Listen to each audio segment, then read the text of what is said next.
નમસ્કાર મિત્રો, સ્વાગત છે તમારું અમારી YouTube channel Gujarat jobs and ન્યૂઝમાં. મિત્રો, 8મા પગાર પંચમાં સરકારે સરકારી કર્મચારીઓને રાહત આપી છે, પરંતુ 8મું પગાર પંચ હવે લાગુ થતાં કેન્દ્ર સરકારના લાખો પેન્શનરોને પણ રાહત મળશે.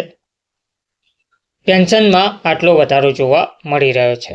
2025નું બજેટ રજૂ થવામાં હવે ગણતરીના દિવસો જ બાકી રહ્યા છે.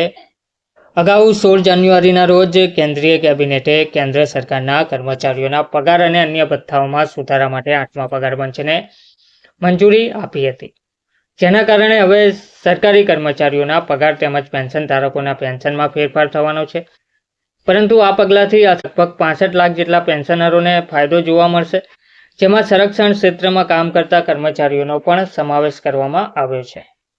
તો 7મા પગાર પંચની જે રચના કરવામાં આવી છે 2014માં કરવામાં આવી હતી અને તેની ભલામણો 1 જાન્યુઆરી 2016થી અમલમાં આવી હતી. તેનો કાર્યકાળ 2026માં હવે સમાપ્ત થઈ રહ્યો છે. તો 8મા પગાર પંચ હેઠળ સરકારના કર્મચારીઓ પગાર વધારા બાદ ભથ્થામાં એડજસ્ટમેન્ટની અપેક્ષા રાખી શકે છે.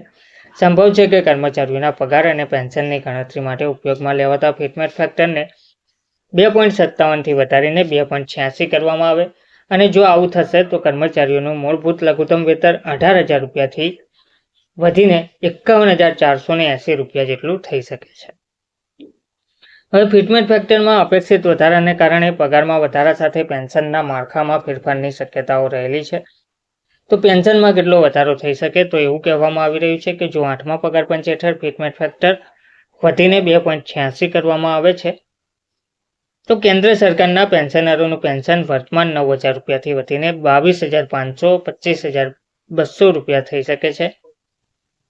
અને મૂળભૂત પેન્શનમાં વધારા ઉપરાંત અન્ય ભથ્થા પણ મોટા પાયે વધશે. 2.86 ફિટમેટ ફેક્ટર 7મા પગાર પંચમાં નિર્ધારિત 2.57 ફિટમેટ ફેક્ટર સાથે પગારના માળખામાં લગભગ 186% વધારો કરશે.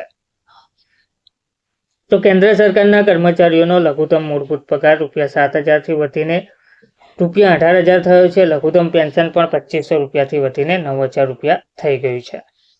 તો દર 10 વર્ષે એક નવું પગાર પંચ રચાય છે. 8મા પગાર પંચ માટે અધ્યક્ષ અને કમિશનના 2 સભ્યોની ટૂંક સમયમાં નિમણૂક કરવામાં આવશે અને સંબંધિત નિર્ણયો માટે કેન્દ્રીય અને રાજ્યના મંત્રીઓ અને અન્ય હિતધારકો વચ્ચે પરામર્શ કરવામાં આવશે. સામાન્ય રીતે દર 10 વર્ષે કેન્દ્ર સરકાર તેના કર્મચારીઓના પગારમાં સુધારો કરવા માટે પગાર પંચની રચના કરે છે અને કેન્દ્રીય પગાર પંચની તર્જ પર રાજ્ય સરકારો પણ તેમના કર્મચારીઓના પગારમાં ફેરફાર કરતી હોય છે. ધન્યવાદ.